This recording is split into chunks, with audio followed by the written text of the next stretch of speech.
Shalom, buenas tardes a todos, bienvenidos a una nueva charla. Shalom Johnny, Alfonso, Noris, Diego, Ángel, Claudio, Erika, Gaby, Viviana, Jairo, Lina, Talita, Maidali, sean bienvenidos.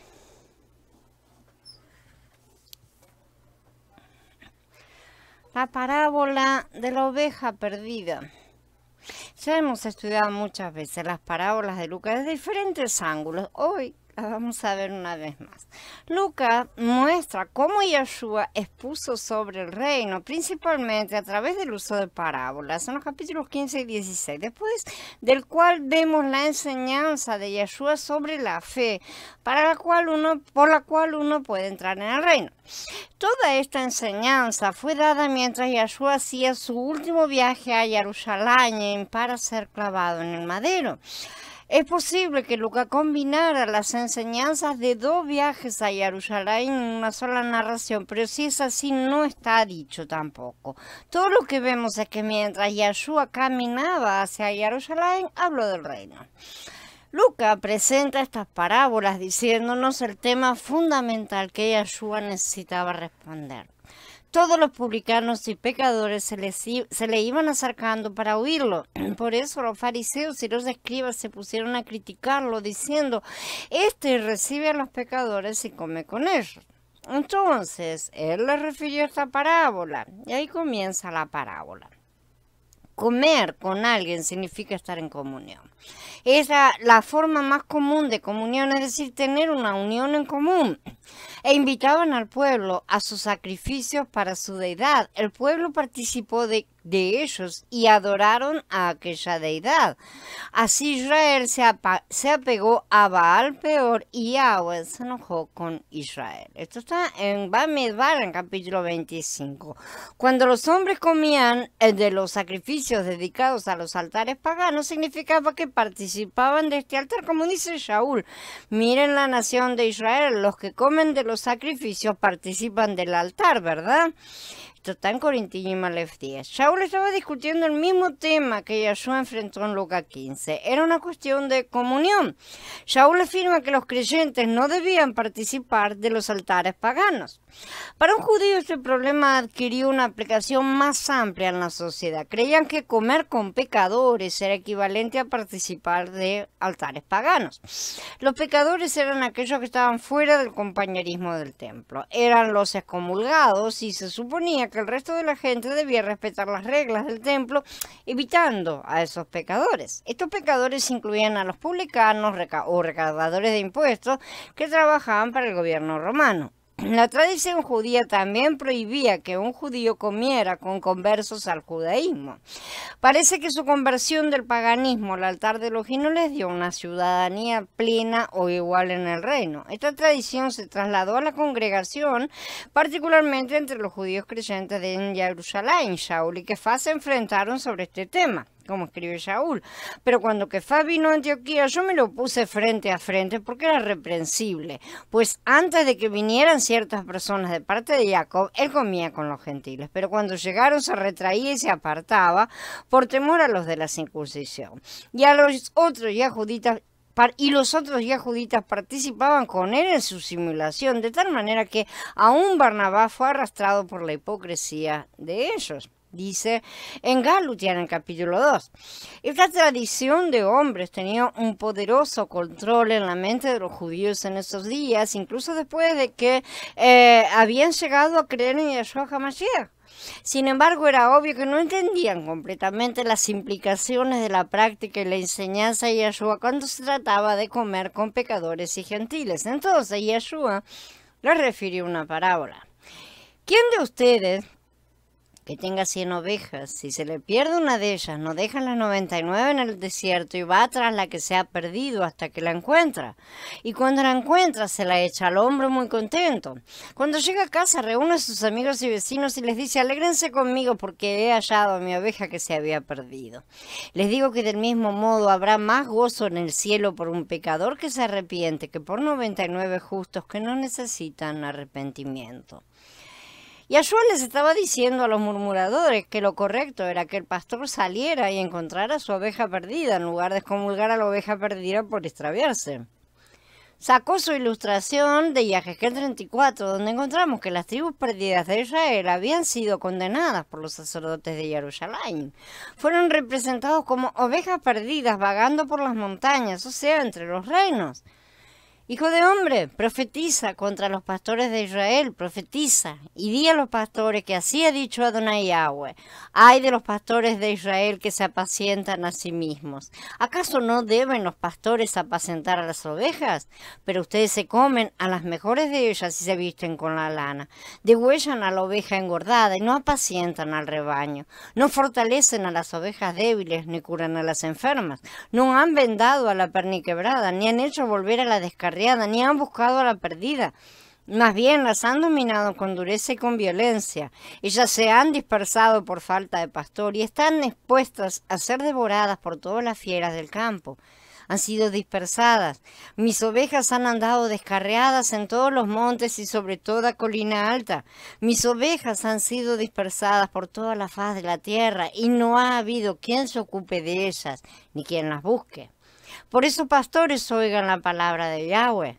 Por vida mía, dice Adonai Yahweh, que por cuanto mis ovejas fueron expuestas a ser robadas o a ser devoradas por las fieras del campo por no tener pastor, mis pastores no se ocuparon de mis ovejas, sino que los pastores se apacentaron a sí mismos y no apacentaron a mis ovejas. Por eso, pastores, oigan la palabra de Yahweh. Así ha dicho Adonai Yahweh: yo estoy contra los pastores y demandaré a mis ovejas de sus manos.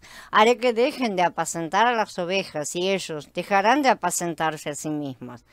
Libraré a mis ovejas de sus bocas y no les servirán más de comida. Esto está en el capítulo 34 de Yahezkel. Yahweh condenó a los pastores terrenales por negarse a buscarlas y rescatarlas por ser malos pastores. Pero en cuanto a ustedes, rebaño mío, así ha dicho Adonai Yahweh, yo juzgo entre cordero y cordero, entre los carneros y los chivos. ¿Les parece poco que se apacienten del buen pastizal para que tengan que pisotear con sus pies lo que queda de sus pastos y que después de haber bebido las aguas tranquilas tengan que enlodar el resto de ellas con sus pies? Mis ovejas han de comer lo que han pisoteado los pies de ustedes y han de beber lo que han enlodado sus pies. Por tanto, así les ha dicho Adonai Yahweh: yo mismo juzgaré entre el cordero engordado y el cordero flaco. Por cuanto ustedes se empujaron con el costado y con el hombro y acornearon con sus cuernos a todas las ovejas débiles hasta dispersarlas lejos, yo libraré a mis ovejas y nunca más quedarán expuestas al pillaje. Yo juzgaré entre cordero y cordero. Y determinó que él mismo se ocuparía del asunto. Ciertamente, así ha dicho Adonai Yahweh: yo mismo buscaré mis ovejas y cuidaré de ellas. Como el pastor cuida de su rebaño cuando está entre las ovejas dispersas, así cuidaré de mis ovejas y las libraré de todos los lugares a donde han sido dispersadas en el día del nublado y de la oscuridad. Las sacaré de los pueblos, las reuniré de los países y las traeré a su propia tierra. Las apacentaré en los montes de Israel, en los quebrados y en todos los lugares habitados del país. En buenos pastos las apacentaré y en los altos montes de Israel tendrá su pastizal. Se recostarán en el buen pastizal y se apacentarán con pastos abundantes sobre los montes de Israel. Yo apacentaré mis ovejas y las haré recostar, dice Adonai Yahweh. Buscaré a la perdida y haré volver a la descarriada, y a la perniquebrada la vendaré y fortaleceré a la enferma, y a la engordada y a la fuerte las guardaré, las apacentaré con justicia. Yahshua sabía también quién fue llamado específicamente para liberar a su rebaño de ovejas perdidas. Yo levantaré sobre ellas un solo pastor, mi siervo David, y él las apacentará y así será su pastor. Yo, Yahweh, seré su Elohim, mi siervo David será príncipe en medio de ellos. Yo, Yahweh, he hablado, dice Yahezkel. Todo esto está en el capítulo 34. David había estado muerto durante siglos cuando Yahezkel profetizó de esto, por lo que se entendió que esto sería cumplido por él hijo de David. Yahshua era el hijo de David. Y por eso es él quien encontrará a las tribus perdidas de Israel haciendo un pacto de paz. Estableceré con ellos un pacto de paz y haré que desaparezcan de la tierra las fieras dañinas, de modo que habiten seguros en el desierto y duerman en los bosques. Este es el nuevo pacto. Con ellos vendrán muchas otras ovejas de todas las naciones cuando escuchen su voz y crean en él. La respuesta de Yahshua a los murmuradores aplicó esta gran misión más específicamente a los publicanos y pecadores en su propio tiempo, porque ellos también eran ovejas perdidas. Y Ezequiel dio a entender que los sacerdotes de Jerusalén habían oprimido a esas ovejas y fueron la causa original de su dispersión. Si los sacerdotes del templo se hubieran preocupado por las ovejas de Israel, no se habrían apartado de Elohim. Pero en cambio los sacerdotes desplumaron a las ovejas sin alimentarlas adecuadamente y sin curar a los enfermos entre ellos. Así como el profeta condenó a los sacerdotes del templo por su papel en la dispersión de las ovejas, Yahshua también dio a entender que se estaba haciendo lo mismo en su tiempo. Los publicanos y los pecadores eran ovejas que los pastores del templo habían maltratado. Cuando las ovejas se desilusionaron o se desanimaron, los pastores las excluyeron del templo como pecadores. Yahshua, por lo tanto, vino a buscarlos él mismo, como había predicho el profeta, y cuando los encontró se regocijó. Cuando los pecadores vieron que el buen pastor trataba bien a las personas, se arrepintieron con alegría y creyeron que él era el Mashiach. La ironía al final está en Pasuk 7, donde hay más gozo por un pecador que se arrepiente que por 99 justos que no necesitan arrepentimiento. Los escribas y fariseos, por supuesto, tenían una gran capacidad de arrepentimiento, pero se consideraban a sí mismos como hombres justos que no necesitaban arrepentirse. Esta es la primera parábola sobre el arrepentimiento en esta serie actual de parábolas del reino, y nos dice que los ciudadanos del reino se caracterizan por el arrepentimiento más que por la justicia propia. Shalom, Isela, Blanca, Jorge. La parábola de la moneda perdida. La segunda parábola del reino en Lucas 15 fue como la primera en que Yahshua nuevamente extrajo su tema de las escrituras. Tanto la oveja perdida como la moneda perdida representaron a la casa de Israel en el cuadro profético, uno de los niveles de aplicación, ¿no es cierto? Aunque Yahshua aplicó estos temas de manera más local, por lo tanto vemos emerger dos niveles, la aplicación local y el significado profético más amplio. Así es como debe ser, por supuesto, porque en todas partes de las escrituras las promesas nacionales deben ser personalizadas. Esto es parte de la ley de imparcialidad, donde Elohim juzga a las naciones y a los individuos por la misma ley. De modo que las parábolas del reino tratan de Yahudá e Israel a nivel nacional, de la humanidad a nivel universal, y aquí Yahshua las aplica a los líderes religiosos y a los marginados del templo a nivel individual. ¿A qué mujer que tenga 10 monedas, si se le pierde una moneda, no enciende una lámpara, barre la casa y busca con empeño hasta encontrarla? Cuando la encuentra, reúne a sus amigas y vecinas y les dice: alégrense conmigo porque he hallado la moneda que se me había perdido. El estrecho paralelismo entre la oveja perdida y la moneda perdida es obvio. Cuando se pierde algo valioso, se realiza una búsqueda hasta que se encuentra. Luego está el regocijo con los vecinos. Ya hemos dicho que esta moneda no era una moneda cualquiera, sino una muy especial que formaba parte de la dote de bodas de la mujer al desposarse. Era su tesoro más valioso, no un valor intrínseco, sí, sino lo que representaba. La moraleja de la historia es que el cielo se regocija cuando un pecador se arrepiente, lo que implica que el pecador estaba perdido y ahora es encontrado. De esta manera, Yahshua responde a las objeciones de los líderes religiosos con respecto a su comunión con los publicanos y pecadores que habían acudido a él. En este caso es el dueño de la oveja y la moneda quien realiza la búsqueda. La oveja perdida no regresa al redil, ni la moneda perdida reaparece repentinamente en el bolso. Y Ezequiel 34 nos dice que Yahweh Elohim debía hacer la búsqueda, por lo que sabemos que Yahshua HaMashiach es aquel que vino a la tierra para buscarlos. La moneda perdida representa el tesoro especial. El pacto de Elohim era hacer de Israel su propio tesoro, como dicen otras traducciones, mi propia posesión. Shemot 19, él declara, ahora pues, si ustedes me obedecen fielmente y cumplen mi alianza, ustedes serán un tesoro para mí entre todos los pueblos. Cuando Israel se perdió, muchos siglos después, se convirtieron en la moneda perdida de la parábola del reino de Yeshua. Sin duda, Yeshua enseñó muchas parábolas del reino que no fueron registradas por ninguno de los escritores de las Besorot, pero el Ruach eligió registrar estas dos porque se ajustaban a su propósito de sanar las brechas, unir las divisiones. En el primer caso, la oveja perdida fue encontrada por un hombre, mientras que la moneda perdida fue encontrada por una mujer. Esto es para recordarnos que este es el propósito de todas las cosas, eliminar las divisiones y separaciones y regresar a la unidad. Ya no hay judita ni griego, ya no hay esclavo ni libre, no hay varón ni mujer, porque todos ustedes son uno en el Mashiach, Yeshua, dice Shaul en Galatia capítulo 3. Al mismo tiempo, Lucas estaba recordando a los que conocían la ley que Mashiach estaba representado en la ley de sacrificio como varón y mujer. Luego que conozca su pecado que cometió, un príncipe, ¿sí?, presentará por su ofrenda un macho cabrío sin defecto. Luego que conozca su pecado que cometió, ahora una persona cualquiera del pueblo traerá por su ofrenda una cabra sin defecto por el pecado que cometió. Esto está en Vayikra en capítulo 4. Por lo tanto, cuando fue clavado en el madero, en la cima del monte de los olivos, era tanto el cordero de Pesaj, macho, como la novilla roja, hembra, cuyas cenizas se almacenaban fuera del campamento, 2000 codos fuera de la puerta de la ciudad. Todos los sacrificios apuntaban a Yeshua mismo, quien en el madero se convertiría en el gran y último sacrificio por el pecado. Es bueno que comencemos a incorporar el hecho de que en Mashiach todos los principios están presentes, hasta que los que nos parecen opuestos a nosotros, y todos serán en él reconciliados.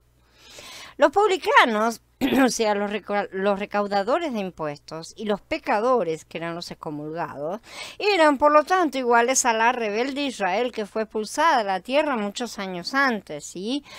Los escribas y fariseos quejumbrosos, por otro lado, eran iguales a los líderes hipócritas de Yahudá que no fueron expulsados en tiempos pasados, pero que resultaron peores a los ojos de Elohim que Israel y fueron la desleal Yahudá. Yahweh me dijo en los días del rey Josías, ¿has visto lo que ha hecho la rebelde Israel, yendo a todo monte alto y bajo todo árbol frondoso y prostituyéndose allí? Yo pensé, después que ella hizo todo esto, volverá a mí, pero no volvió. Y lo vio su hermana, la desleal Yahudá. Como la rebelde Israel había cometido adulterio, yo la despedí y le di carta de divorcio. Pero su hermana, la desleal Yahudá, no tuvo temor. Ella también fue y se prostituyó. Y sucedió que por juzgar ella cosa liviana su fornicación, la tierra fue contaminada y adulteró con la plata y con el leño. Después de todo esto, su hermana, la desleal Yahudá, no volvió a mí con todo su corazón, sino con insinceridad, declara Yahweh. Y Yahweh me dijo, la rebelde Israel se ha mostrado más correcta que la desleal Yahudá. Entonces él promete, ve y haz esta proclamación hacia el norte y di, vuelve, oh rebelde Israel, declara Yahweh. No te miraré con ira, porque soy compasivo, declara Yahweh. No guardaré rencor para siempre. Solo reconoce tu pecado porque has transgredido contra Yahweh tu Elohim, has repartido tus favores a los extraños bajo todo árbol frondoso y no me has hecho caso, declara Yahweh.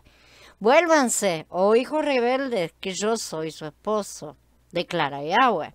Aunque los he rechazado, los tomaré, 1 por ciudad y 2 por clan, y los traeré a Sión. Les daré pastores según mi corazón, y ellos los pastorearán con conocimiento y entendimiento. Estas cosas están en el capítulo 3 de Yirmeyá. Yeshua estaba cumpliendo esta profecía a nivel personal durante su ministerio en la tierra. Estaba llamando a los infieles a la fe y a los pecadores al arrepentimiento. Muchos de los pecadores y marginados de su época respondieron a la voz del pastor y de hecho regresaron a Elohim. No respondieron a la dura acusación de los líderes religiosos, sino al amor del pastor que los alimentó con conocimiento y entendimiento. Lo que Yeshua hizo a nivel local también lo hizo a nivel profético con la oveja perdida o moneda de la casa de Israel, como predijeron los profetas.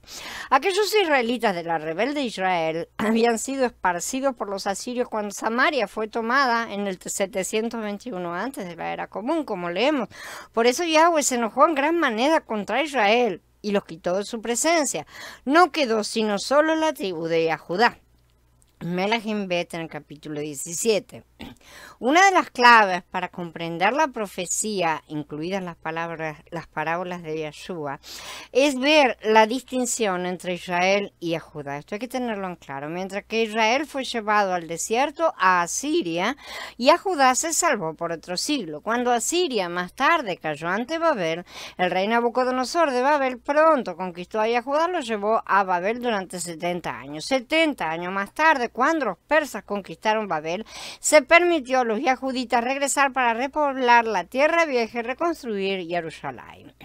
El plan divino permitió este reasentamiento para que el Mashiach pudiera nacer en Betlehem para cumplir el llamado de Judá. Sin embargo, los israelitas no regresaron como nación, aunque algunos individuos de alguna de esas tribus permanecieron en Judá. Los profetas nunca tratan a estos individuos como tribus. Las unidades tribales, tal como pudieron haber existido, residían en los príncipes de las tribus, todos los cuales fueron llevados al exilio. Cuando comprendemos los dos niveles de profecía que se ven en las parábolas del reino, podemos asimilar una imagen más completa de la intención de Elohim y la misión de Mashiach en la tierra. Las parábolas de Lucas 15 y 16 comienzan solo con Israel y luego revelan a los dos hijos, Israel y a Judá. Y Yeshua hace que los líderes religiosos sean los principales representantes de Judá. Irmeyá dejó en claro que había dos clases de judíos, lo cual era tipo de que hay dos clases de personas en cada nación. Algunas son buenas, otras son malas. Irmeyá 24 los describe como dos tipos de higos, algunos muy buenos, otros muy podridos. En este contexto, los higos buenos son los que se arrepienten y se someten al juicio divino. Están de acuerdo con Elohim, sabiendo que Elohim es justo en todos sus juicios sobre la nación por su maldad. Los higos malvados son aquellos que se niegan a someterse al juicio divino, creyendo que los juicios de Elohim son injustos. La mayoría de Judá eran higos malvados. Su rebelión hizo que fueran llevados cautivos a Babel durante 70 años en lugar de cumplir su sentencia en su propia tierra. Esta misma rebelión aún permaneció durante el ministerio de Yeshua, aunque se manifestó en su odio por Roma en lugar de Babel. Las parábolas del reino de Yeshua, cuando incluían a Judá como uno de sus personajes, normalmente se centraban en los higos malvados de Judá porque la suya era la creencia y actitud predominantes en ese momento. De modo que el hermano mayor del hijo pródigo, sí, que está en el capítulo 15 de Lucas, representa a los escribas y fariseos quejumbrosos. El mayordomo injusto en Lucas 16 se enfoca completamente en este higo malvado de Judá. Finalmente, el hombre rico con 5 hermanos, ¿sí? el de Lázaro, también es Judá, porque leemos en Bereshit 30:20 que Lea tuvo 6 hijos, Judá y sus 5 hermanos, Rubén, Shimón, Leví, Isahar y Zebulún. Con esta descripción general en mente podemos ver la progresión de la revelación en las parábolas del reino de Yeshua, y esto nos da una comprensión no solo de la aplicación inmediata a aquellos que lo escucharon, sino también de las profecías nacionales más profundas de Israel y de Judá. Al venir a la tierra con este propósito, Judá se mostró a sí mismo como el que busca a los perdidos. Y Yeshua, se mostró a sí mismo como el que busca a los perdidos. Además, tuvo y tendrá éxito en encontrarlos a todos, porque el éxito de su misión depende únicamente de su propia capacidad y no de la capacidad de la oveja perdida o de la moneda perdida. Esto entonces manifiesta la naturaleza del nuevo pacto, cuyo éxito depende de la capacidad de Elohim para cumplir su voto. Es totalmente lo opuesto del antiguo pacto, donde la salvación dependía de la capacidad del hombre para mantener su voto, como dice en Shemot 19:8. Todo lo que el Adón ha hecho, haremos, ¿sí? Pero por el nuevo pacto, Elohim dice en Yirmeyá 31:33, pondré mi ley dentro de ellos y en su corazón la escribiré. Esto también está profetizado en Devarim 29, donde Elohim hizo un segundo pacto con todo el pueblo al final de los 40 años del desierto. Todo el pueblo se reunió. Ustedes están hoy todos delante de Yahweh su Elohim, sus cabezas tribales, sus ancianos, sus oficiales, todos los hombres de Israel, sus hijos, sus esposas, aún el extranjero dentro de su campamento, desde el leñador hasta el aguador, para entrar en la alianza de Yahweh, que Yahweh su Elohim está concluyendo con ustedes este día, con sus sanciones, con el fin de que Él los establezca este día como su pueblo y sea su Elohim como les prometió a ustedes y como les juró a sus padres, Abraham, Isaac y Jacob. Yo hago esta alianza con sus sanciones, no solamente con ustedes, sino tanto con los que están aquí, con nosotros hoy, delante de Yahweh nuestro Elohim, como con los que no están con nosotros hoy. A diferencia de lo que vemos en el primer pacto de Shemot 19, donde el pueblo hace un juramento, un voto a Elohim, ¿no es cierto? Este segundo pacto fue un juramento que Elohim hizo para hacerlo su pueblo. El primer juramento obligaba al pueblo y dependía de su capacidad. El segundo juramento obligó a Elohim y su éxito dependía completamente de su habilidad para cumplir su juramento. Además, hizo ese juramento no solo con los presentes en ese momento, sino con los que no están aquí con nosotros. Nadie se quedó afuera. Por lo tanto, cuando leemos cómo el buen pastor vino a buscar su oveja perdida y cómo la mujer buscó su moneda perdida, estas parábolas del reino manifiestan el nuevo pacto. En ambos casos cumplen el juramento de Elohim en lugar del juramento del hombre. La mayoría de la gente no cree que sea posible que Elohim logre cumplir su juramento, porque parecen depender todavía de la voluntad de los hombres, pero Elohim puede obrar en el corazón de los hombres para convertirlos en su pueblo. No se limita a esta era actual para volver el corazón de los hombres hacia sí mismo. Los pocos se arrepentirán durante esta era presente, pero en el gran trono blanco toda rodilla se doblará, toda lengua lo confesará por el Ruach HaKodesh. Estos nuevos creyentes todavía enfrentarán el juicio de la ley de acuerdo con las obras que hicieron en su vida, pero al final la ley exige un jubileo que libera a todos los hombres a la gloriosa libertad de los hijos de Elohim. Bien, habiendo terminado, damos por encerrada la charla. Abba siga bendiciéndonos, abriéndonos el entendimiento y dándonos todo su alimento sólido para que sus hijos estemos cada día más cercanos a Él, en vez de estar revelándonos a su disciplina todo el tiempo. Bendito sea el Adón. Bendiciones para todos, hermanos. Shalom a todos.